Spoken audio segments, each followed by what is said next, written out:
Hello everyone, एक बार फिर से आप सभी का स्वागत है मेरे यूट्यूब चैनल इंग्लिश विद विकास झा में। आज के सेशन में हम ग्रामर से जुड़े हुए टोटल 20 एमसीक्यूज करने जा रहे हैं और ये आपके ग्रामर के मिक्स टॉपिक्स का एक सेट है। क्लियर है? और मैं आपको बता दूं कि ये सारे क्वेश्चंस आपके बिहार बोर्ड के सैंपल पेपर से लिए गए हैं और इनका लेवल मुझे इतना अच्छा लगा कि so I decided to make a video on it. Clear है? चलिए देखते हैं आज के सेशन को। और इसमें जो हमारे जितने भी क्वेश्चंस आएंगे उनको हम एक एक करके समझने का प्रयास करेंगे और साथ ही साथ उनके पीछे जो कॉन्सेप्ट्स हैं उनको भी समझने का प्रयास करेंगे। उससे पहले मैं आपको कह दूं कि ये हमारा 20 क्वेश्चन का सेट है और मैं आपसे उम्मीद करता हूं कि आप अपने स्कोर को जरूर शेयर करेंगे कि आपने आउट ऑफ 20 कितने अंक अर्जित किए खुद से, विदाउट एनी असिस्टेंस। तो चलिए सेशन की शुरुआत करते हैं। सेशन का फर्स्ट क्वेश्चन है, कहता है Divya brought dash information with her.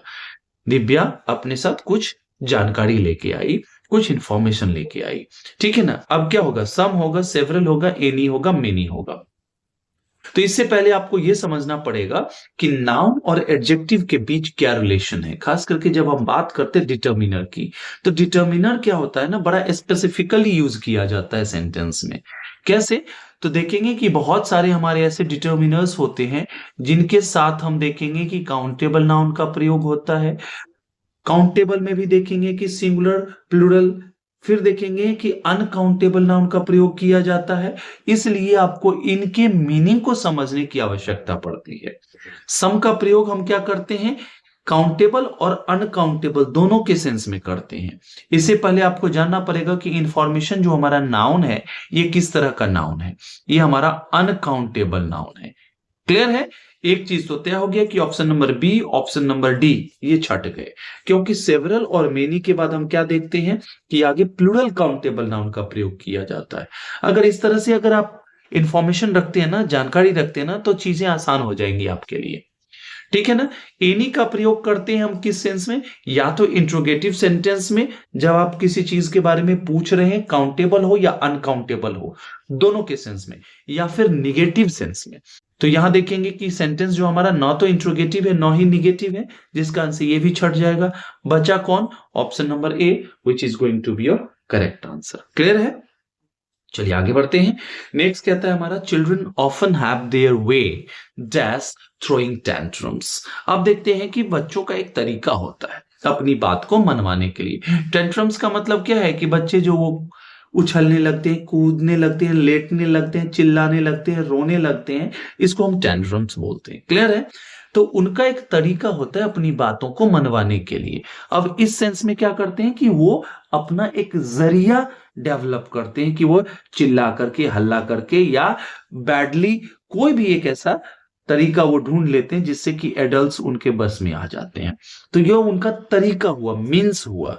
Clear है? इस सेंस में हम क्या करते हैं? बाय का प्रयोग करते हैं। अर्थात आपका ऑप्शन नंबर सी जो है यहां पे करेक्ट आंसर हो जाएगा। क्लियर है? चलिए नेक्स्ट हमारा है, कहता है a suspension bridge was built dash the river. यहां कहा जा रहा है कि सस्पेंशन ब्रिज को बनाया गया, किस चीज के? तो रिवर। अब देखिए नीचे रिवर है, ठीक है ना, नीचे रिवर है, तो रिवर के ऊपर ही जाएगी ना ब्रिज, और जिस कारण से हम क्या बोलते हैं? ओवर ब्रिज सब सुनते होंगे आप। तो यहां पे बिना किसी शंका के, बिना किसी संदेह के आप किसका चुनाव करेंगे? ओवर का प्रयोग करेंगे। क्यों? अंडर का तो मतलब है किसी चीज के नीचे से होकर के जा रही है, तो ब्रिज के नीचे बहती है ना नदी, तो नदी के संदर्भ में अगर हम बात करें तो ऊपर हो जाएगा ब्रिज, और ब्रिज के संदर्भ में बात करें तो अंडर हो जाएगा नदी। क्लियर है? ये ध्यान रखना है आपको। चलिए आगे बढ़ते हैं। नेक्स्ट हमारा कहता है, the students decided to go to school. विद्यार्थियों ने निर्णय लिया कि मैं विद्यालय जाऊंगा, कि हम लोग विद्यालय जाएंगे। किस चीज पे? फुट पे। अब थ्रू नहीं, थ्रू का प्रयोग करते हैं साधन के लिए, याद रखना है। बाय का प्रयोग भी करते हैं साधन के लिए। जब आप किसी चीज का उपयोग कर रहे हो as an instrument, in that case आप बाय का प्रयोग और थ्रू का प्रयोग करते हैं। और पैर पर चल के जाते हैं ना, तो ऑन फुट होता है। ये हमारा एक फ्रेज है, याद रखना, ऑन फुट। ठीक है ना? बाय एयर, ये सब चीज ध्यान रखना है। ठीक है ना? अर्थात आपका ऑप्शन नंबर बी जो है यहां पे करेक्ट आंसर हो जाएगा। चलिए नेक्स्ट की ओर बढ़ते हैं। नेक्स्ट कहता है I dash return before sunset to avoid dark alleys. अब देखेंगे कि यहाँ पे किस तरह के मॉडल वर्ब का प्रयोग किया जाएगा, यूज का, सेल का, कैन का या माइट का। अब देखेंगे यूज्ड है, इसके साथ टू होना चाहिए, जो नहीं है अर्थात ये तो यही आपका समाप्त हो गया। वहीं पे हम बात करेंगे सेल का प्रयोग करते हैं फ्यूचर की बात करने के लिए। जब कोई चीज आप फ्यूचर की एक्सपेक्टेड है, आप उस चीज के बारे में बता रहे हैं कि मैं ऐसा करूंगा, लेकिन वहां पे डिटर्मिनेशन नहीं है, आपने ऐसे ही बोल दिया, आपकी अभी तक कोई प्लानिंग नहीं है, आपने उस चीज पे गौर से सोचा नहीं है, उस स्थिति में हम सेल का प्रयोग करते हैं। क्लियर है? तो ये कहता है कि मैं वापस आ जाऊंगा सनसेट से पहले, क्योंकि यहां पे जो डार्कनेस की बात की जा रही है कि डार्कनेस के कारण जो भी तकलीफें होंगी, जो भी परेशानियां होंगी, उससे बच सकूं। तो यहाँ पे सही हमारा सेंटेंस बनाने के लिए जो मॉडल वर्ब प्रयुक्त होगा दैट इज सेल। क्लियर है? कैन का प्रयोग क्यों नहीं करेंगे? कैन का नॉर्मली प्रयोग करते हैं जब आप किसी भी चीज के द्वारा या जब किसी भी व्यक्ति में आप एबिलिटी को दर्शाना चाहते हो, चाहे वो वस्तु की एबिलिटी हो या व्यक्ति की एबिलिटी हो, या फिर फ्रेंडली रिक्वेस्ट के लिए भी हम करते हैं, जैसे कि can I have your phone, in that case कर सकते हैं, या फिर पॉसिबिलिटी को दर्शाने के लिए जब गेस के सेंस में आप उसका प्रयोग करते हैं। और वहीं पे माइट का प्रयोग करते हैं हम, एक तो हमारा रिक्वेस्ट होता है, जो हमारा हम्बल रिक्वेस्ट होता है इन दैट केस, एक होता है जब आप पॉसिबिलिटी बताते हो जब उस चीज की होने की संभावना कम हो, इन दैट केस माइट का प्रयोग करते हैं। क्लियर है? अर्थात यहां ऑप्शन नंबर बी जो है आपका करेक्ट आंसर हो जाएगा। क्लियर है? चलिए नेक्स्ट की ओर बढ़ते हैं। कहता है Shabnam has dash MBA from Harvard. Shabnam के पास एमबीए की डिग्री है, मतलब उसके पास क्या है? एमबीए की degree, masters of business administration, MBA का फुल फॉर्म होता है। इसके पहले देखेंगे कि किस प्रकार के आर्टिकल का प्रयोग होगा या नहीं होगा। अब देखेंगे कि कोई भी डिग्री होना, वो एक प्रकार की डिग्री होती है, वो काउंटेबल में गिना जाता है। क्लियर है? काउंटेबल नाउन के रूप में प्रयुक्त होता है। इसके पहले हम देखेंगे कि एन का प्रयोग करेंगे। कैसे? तो एमबीए का जो फर्स्ट साउंड है दैट इज एम, और एम का जो है हमारा जो इनिशियल साउंड है ए, that is vowel sound. Clear है? जिस कारण से हम क्या करेंगे, एन जो कि आपके ऑप्शन नंबर सी में मौजूद है उसका चयन करेंगे। क्लियर है? चलिए आगे बढ़ते हैं। कहता है he exclaimed with relief that his father had return safe from the battlefield. ये आपका एक सेंटेंस दिया हुआ है जो कि इनडायरेक्ट नरेशन में है, इनडायरेक्ट स्पीच में है। इसका आपको क्या ढूंढना है? इसका आपको ढूंढना है डायरेक्ट स्पीच, मतलब डायरेक्ट नरेशन। अब देखेंगे यहां पे जैसे हम बात करें एक्सक्लेम्ड, ये हमारा सेकेंड फॉर्म ऑफ वर्ब है, इट मींस कि ये हमारा पास्ट टेंस का है। क्लियर है? अब देखेंगे कि रिपोर्टेड स्पीच जो होता है ना हमारा, रिपोर्टेड स्पीच में हम देखेंगे कि रिपोर्टिंग स्पीच के पास्ट में होने के कारण वो बैक शिफ्ट हो जाता है पीछे के टेंस में। ठीक है ना? यहां देख रहे हैं हैड रिटर्न्ड, इसका मतलब है कि डायरेक्ट स्पीच में क्या होगा? हैज रिटर्न्ड होगा। क्लियर है? ये मैं आपको ट्रिक बता रहा हूं, पूरा सेंटेंस पढ़ने की आवश्यकता नहीं है। आप अगर 2-3 पॉइंट्स को पकड़ लेना तो वहां से आप आसानी से इसे बना सकते हैं। अब देखेंगे कि हैड रिटर्न के लिए हैज रिटर्न होना चाहिए। यहां पे देख रहे हैं हैड रिटर्न आपका डायरेक्ट नरेशन में ही है, तो इनडायरेक्ट में क्या हो जाएगा? हैड रिटर्न हो जाएगा, जो कि यहां ऑप्शन में नहीं दिख रहा है। अब देखिए यहां पे हैज रिटर्न्ड है, ठीक है ना, और एक जगह यहां हैज रिटर्न्ड है, ये आपका ऑप्शन नंबर डी भी छट गया। अब आपके सामने दो बचे हुए हैं, my father has return safe from the battlefield और my father has return safe from the battlefield. ये दोनों समान है, लेकिन इसके पीछे देखेंगे he exclaimed, he sighed with relief. ये ज्यादा आपको लग रहा होगा, क्यों? क्योंकि यहां पे रिलीफ की बात की जा रही है। यहां पे यह नहीं दर्शाया जा रहा है कि उसको रिलीव्ड महसूस हो रहा है या टेंस्ड है या उसकी सिचुएशन कैसी है, इस चीज की जानकारी नहीं दी जा रही है। तो आपका ऑप्शन नंबर सी जो है यहां पे, ये आपका करेक्ट डायरेक्ट नरेशन हो जाएगा। किसका? क्वेश्चन नंबर 7 का। क्लियर है? चलिए नेक्स्ट हमारा कहता है by the next year I dash French for 5 years। कहता है अगले साल तक मैं क्या कर लूंगा कि फ्रेंच 5 साल तक सीख चुका होऊंगा, मतलब मेरा फ्रेंच सीखने का जो है ना वो 5 साल पूरा हो गया रहेगा। क्लियर है ना? मतलब मैं सीख चुका हूं अगले साल, अभी तक 4 साल हुए हैं, अगले साल 5 साल पूरे हो जाएंगे मुझे फ्रेंच सीखे हुए। ठीक है ना? मतलब फ्यूचर की बात कर रहे हैं, तो विल लर्न फ्यूचर का प्रयोग तो होगा लेकिन इंडिफिनिट का नहीं होगा, क्योंकि आप बता रहे हो कि 1 नहीं, 2 नहीं, 3 नहीं, 4 नहीं, 5 साल पूरे हो गए होंगे। मतलब इस समय, जिस समय आप बात कर रहे हैं उस समय तक आपका एक्शन 100% डन हो गया होगा और डन होने के 5 साल पूरे हो गए होंगे। और फ्यूचर इंडिफिनिट का प्रयोग करते हैं कि फ्यूचर में कोई एक्शन होने वाला है, उसकी चर्चा कर रहे हैं जो वो होगा, अभी हुआ नहीं है। और यहां पे बताया जा रहा है कि हो गया है। ये दोनों में डिफरेंस है, जिस कारण से हम विल लर्न का प्रयोग नहीं करेंगे। अर्थात आपका ऑप्शन नंबर बी जो है यहाँ पे करेक्ट आंसर हो जाएगा। क्लियर है? Will have learned. क्लियर है? हम लोग सीख चुके होंगे, मैं सीख चुका होऊंगा। क्लियर है? हैव लर्न का प्रयोग नहीं करेंगे, ये प्रेजेंट परफेक्ट के लिए प्रयुक्त होता है। वुड लर्न का भी प्रयोग नहीं करेंगे, ये बता रहा है कि पास्ट की हैबिट थी सीखने की उस चीज की, और वैसे भी विल के पास्ट फॉर्म के रूप में वुड का प्रयोग करते हैं। एक ये भी यूज है और अपना सेपरेट यूज भी होता है वुड का। ठीक है ना? चलिए आगे बढ़ते हैं। नेक्स्ट हमारा कहता है C dash go to market tomorrow. अब देखिए पूरे सेंटेंस को आप पढ़ेंगे तो आपको एक कीवर्ड नजर आएगा। क्या? Tomorrow. Tomorrow talks about future action. ये बात करता है फ्यूचर के बारे में, फ्यूचर की जानकारी देता है। ठीक है ना? ये एडवर्ब ऑफ टाइम के रूप में प्रयुक्त होता है। कैसा एडवर्ब? जो टाइम के बारे में बतावे। ठीक है ना? Now, then, tomorrow, today, these are the adverbs of time. कहता है कि वेंट मतलब पीछे जा चुके हैं आप, और यहां बात की जा रही है आगे होने वाला है, तो इन दोनों के बीच कोई संबंध नहीं बैठ रहा है।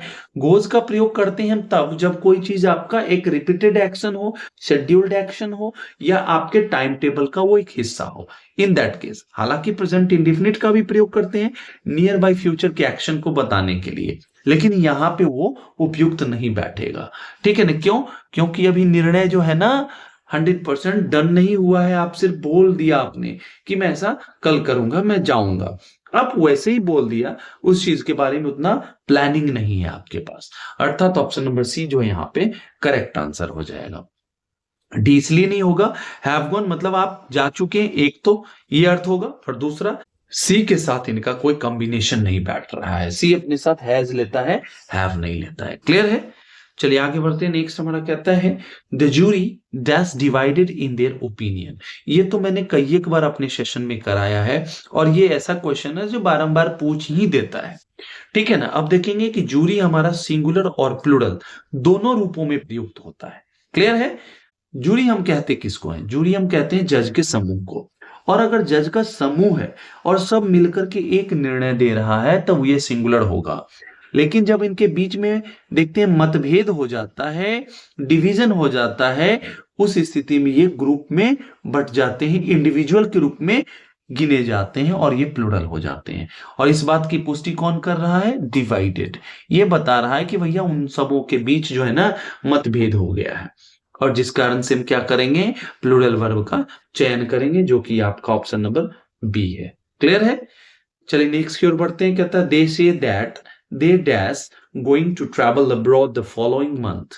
कहता है कि वे कहते हैं, क्या कहते हैं? कि वे लोग अगले मंथ, आने वाले, फॉलोइंग मतलब आने वाला, आने वाले मंथ में वे लोग कहां जा रहे हैं? अब्रॉड। अब्रॉड किसको बोलते हैं? फॉरेन कंट्री को अब्रॉड भी बोलते हैं। ये ध्यान रखना, ये सिनोनिम के रूप में काम करेगा। आप किसी भी एग्जामिनेशन में बैठते होंगे, देखते होंगे सिनोनिम, एंटोनिम, इस तरह के वर्ड्स पूछे ही जाते हैं, तो आपकी वोकैबुलरी इनरिच हो जाएगी।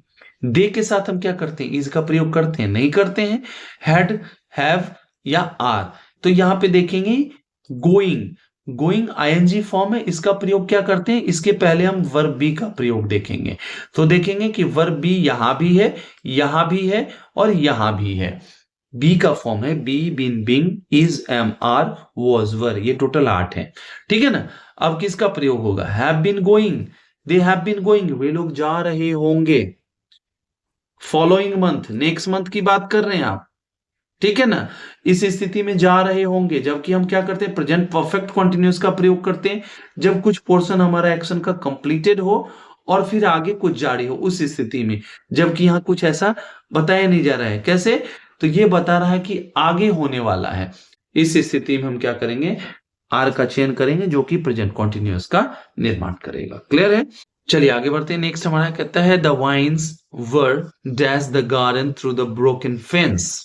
अब देखेंगे यहाँ पे किस तरह के फ्रेजल वर्ब का प्रयोग किया जाएगा। Creeping down, creeping under, creeping into, creeping off. Creep का मतलब क्या होता है? क्रीप का मतलब होता है स्लोली स्लोली, जो जैसे देखते हैं लताओं को ना आगे बढ़ते हुए, तो कहते हैं वाइन्स। वाइन्स का प्रयोग करते हैं अंगूर के लिए नॉर्मली, ठीक है ना। वाइन्स की जो लताएं हैं ना, वो क्या कर रहे हैं कि गार्डन में जा रही हैं। ब्रोकन फेंस, जहां फेंस टूटा हुआ है उससे होते हुए वो आगे बढ़े, फैल रही हैं इस तरह से। कहा? गार्डन में। तो इसमें हम क्या करते हैं? क्रीपिंग इनटू का प्रयोग करते हैं। क्रीप इनटू का एक्चुअली मतलब क्या होता है कि जब कोई चीज एंटर कर रहा हो, ठीक है ना। क्रीप इनटू का मतलब होता है एंटर करना, प्रवेश करना, ठीक है ना। कोई भी चीज जो धीरे धीरे, और देखते हैं कि उन लताओं की जो डेवलपमेंट होती है, जो डेवलपमेंट मत बोलिए, ग्रोथ जो होती है वो धीरे धीरे होती है। तो वो धीरे धीरे फैल रही है, आगे बढ़ रही है। और जहां से, कहां से? तो जहां टूटा हुआ है फेंस। फेंस का मतलब क्या होता है? चारदीवारी बोल सकते हैं, कोई भी चीज जो सुरक्षा के लिए लगाया जाता है। चलिए नेक्स्ट हमारा है, कहता है the dog stuck out dash tongue. अब देखेंगे एक यहाँ पे फिर से आपके सामने एक फ्रेजल वर्ब आया है, stuck out. Stuck out, stuck out का मतलब होता है कोई भी चीज जो बाहर की ओर लटका हुआ है या आगे निकला हुआ है। जैसे हम देखेंगे कि कुत्ता जो है ना अपने जीभ को बाहर लटका के चलता है, तो that is called stuck out.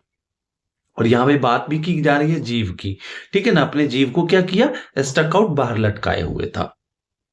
अब देखेंगे कि यहाँ पे हमारा सब्जेक्ट सिंगुलर है हमारा, ठीक है ना, सिंगुलर काउंटेबल नाउन है।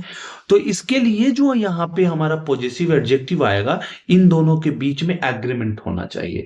इस एग्रीमेंट को क्या बोलेंगे हम? Noun adjective agreement. नाउन का एडजेक्टिव के साथ एग्रीमेंट की एक समान हो। यहाँ पे सिंगुलर है, इस कारण से हीज का प्रयोग करेंगे। हीज भी सिंगुलर है। ये मैस्कुलिन जेंडर का है, तो ये भी मैस्कुलिन जेंडर का है। हर का अगर प्रयोग कर दे तो डॉग हमारा मैस्कुलिन जेंडर का, हर हमारा फेमिनिन जेंडर का।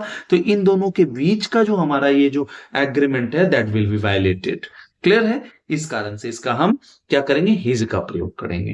क्लियर है? हालांकि आप इट्स का भी प्रयोग कर सकते हैं उस स्थिति में जब किसी चीज के जेंडर की जानकारी नहीं है, और हम सबको पता है कि डॉग मैस्कुलिन जेंडर को रिप्रेजेंट करता है, जिसके कारण से हम हिज का प्रयोग करेंगे।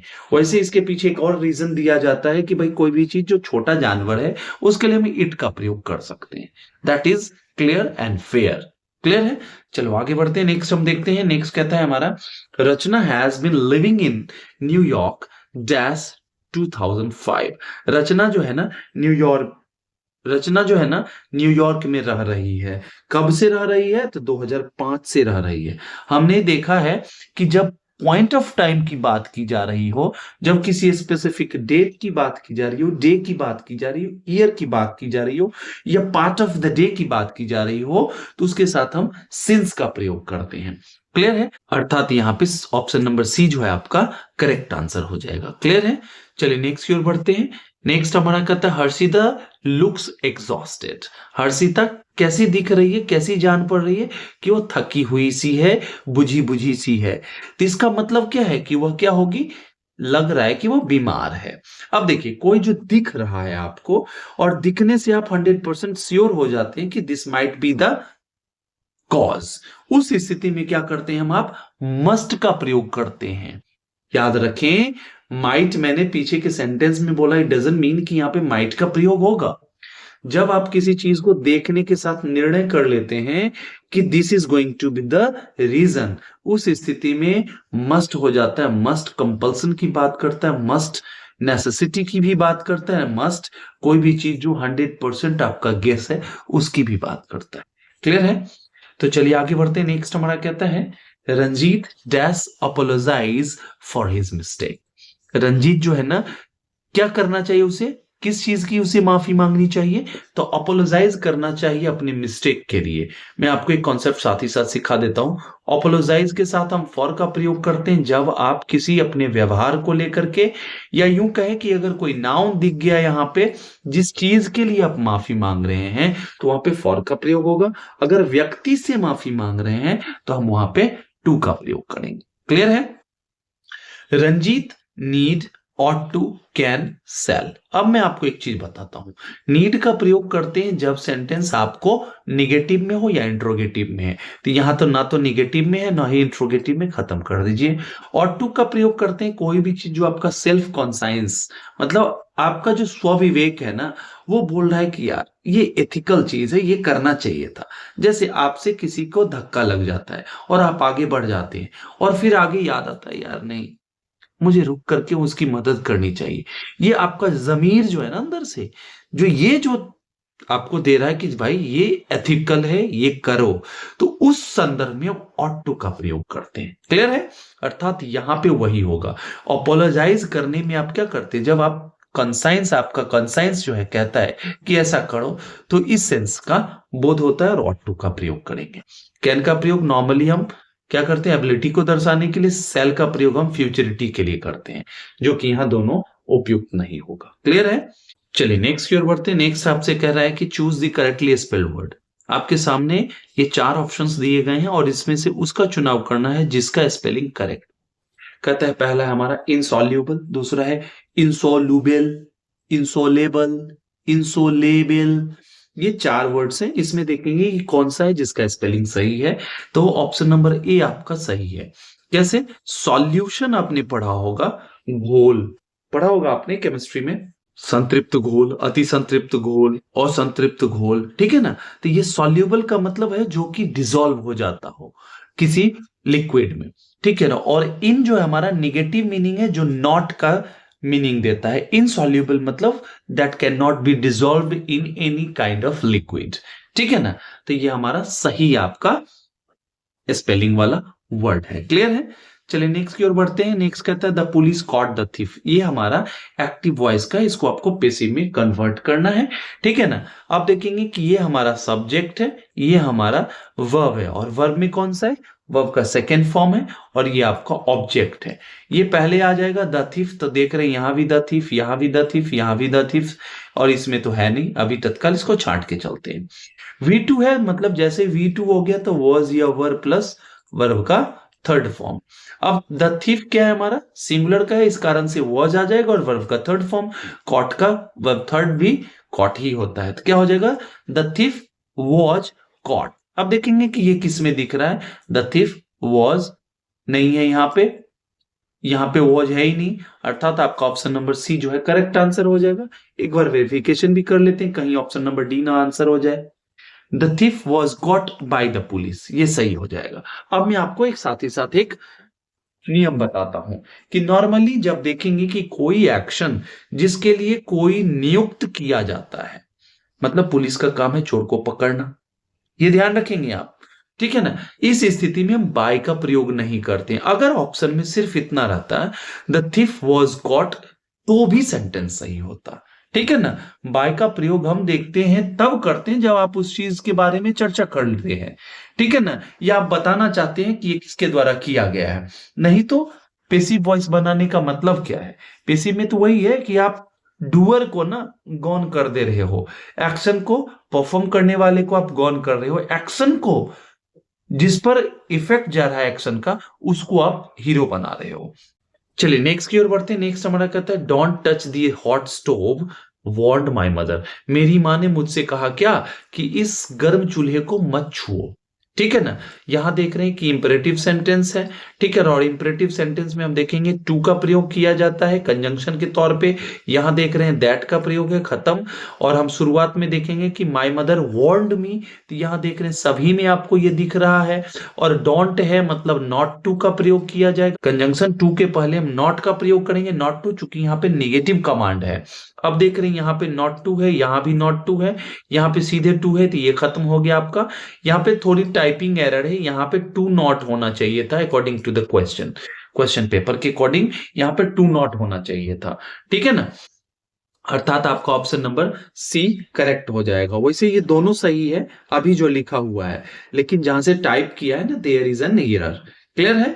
चलिए आगे बढ़ते हैं, आज के सेशन के लास्ट क्वेश्चन को करते हैं। कहता है she studied well, she fail the exam. अब देखेंगे कि ये दोनों जो है ना एक दूसरे के कॉन्ट्राडिक्टरी हैं, और इन दोनों को करना क्या है, इन दोनों को आपको कंबाइन करना है। मतलब कॉम्बिनेशन ऑफ सेंटेंसेस, जहां पे एक से अधिक सेंटेंसेस को आप एक सेंटेंस में कंपाउंड या कॉम्प्लेक्स या सिंपल में आप कन्वर्ट करते हैं, ठीक है ना। इसको हम बोलते हैं सिंथेसिस। आप पढ़ेंगे ग्रामर में सिंथेसिस ऑफ सेंटेंसेस और analysis of sentences. Analysis of sentences में देखेंगे कि एक सेंटेंस को छोटे छोटे दो या दो से अधिक सेंटेंसेस में आप तोड़ते हैं, फ्रेगमेंट करते हैं। और वहीं पे सिंथेसिस ऑफ सेंटेंसेस में क्या होता है, दो या दो से अधिक सेंटेंसेस को मिला करके आप एक सेंटेंस सिंपल भी बन सकता है, कंपाउंड भी और कॉम्प्लेक्स भी। क्लियर है। इन दोनों को आपको जोड़ना है। अब देखेंगे कि यहां जो स्टेटमेंट दिया गया और यहां जो दिया गया, ये एक दूसरे के कॉन्ट्राडिक्टरी है। कॉन्ट्राडिक्टरी का मतलब है कि कोई बहुत अच्छे से तैयारी करे और फेल हो जाए, ये दोनों एक दूसरे के विरोधाभासी हैं, ठीक है ना। और इस तरह की चीजों को दर्शाने के लिए हम कंजंक्शन का प्रयोग करते हैं, जो हमारा येट हो गया, हमारा बट हो गया, हमारा अल्दो हो गया, दो हो गया, हमारा ये सब जो होते हैं ना ये हमारे कॉन्ट्रडिक्शन को शो करने वाले कंजंक्शंस होते हैं। क्लियर है। आप देखेंगे कि बिकॉज का प्रयोग आप स्पष्ट करने के लिए, कारण बताने के लिए करते हैं, जो यहां पे नहीं है। जब आपको यह बताना होता कि वह फेल कर गई किस कारण से, तब आप बिकॉज का प्रयोग करते हैं। यहां पे ऐसा कुछ भी नहीं दिया गया इन दोनों सेंटेंस में, ठीक है ना। सो का भी सिमिलर यूज होता है बिकॉज की तरह ही, ठीक है ना। लेकिन बिकॉज और सो में अंतर क्या है, बिकॉज के आगे कारण देते हैं, सो के पहले कारण देते हैं। मतलब सो के पहले वाले क्लॉज में आप कारण बताते हैं और फिर बताते कि इस कारण से ऐसा हुआ आगे, और बिकॉज में पहले रिजल्ट बताते हैं और फिर उसका कारण बताते हैं बाद में। दोनों एक ही चीज है, पर दोनों के सेंटेंस के पैटर्न में डिफरेंस है। क्लियर है। और यहां देखेंगे कि बट है, जो कि आपका करेक्ट आंसर होगा, क्योंकि बट जो है ना, दो स्टेटमेंट्स के बीच के कॉन्ट्राडिक्शन को शो करता है, कॉन्ट्रास्ट को शो करता है। क्लियर है। यहां पे she studied well and she failed exam, ये एक स्टेटमेंट को सिंपली जोड़ता है, ठीक है ना, जो एक लेवल का हो। और ये दोनों एक लेवल के हैं नहीं, जिस कारण से ये भी आपका चट गया, अर्थात तो आपका ऑप्शन नंबर सी जो है करेक्ट आंसर हो जाएगा। क्लियर है। आई होप कि आपको ये सेशन बहुत ही मजेदार लगा होगा। अगर ऐसा है तो बस अपना प्यार बरसाते रहिए और बने रहिए हमारे YouTube चैनल पे। चलिए, till the time we meet next, happy learning and keep evolving. Thank you so much.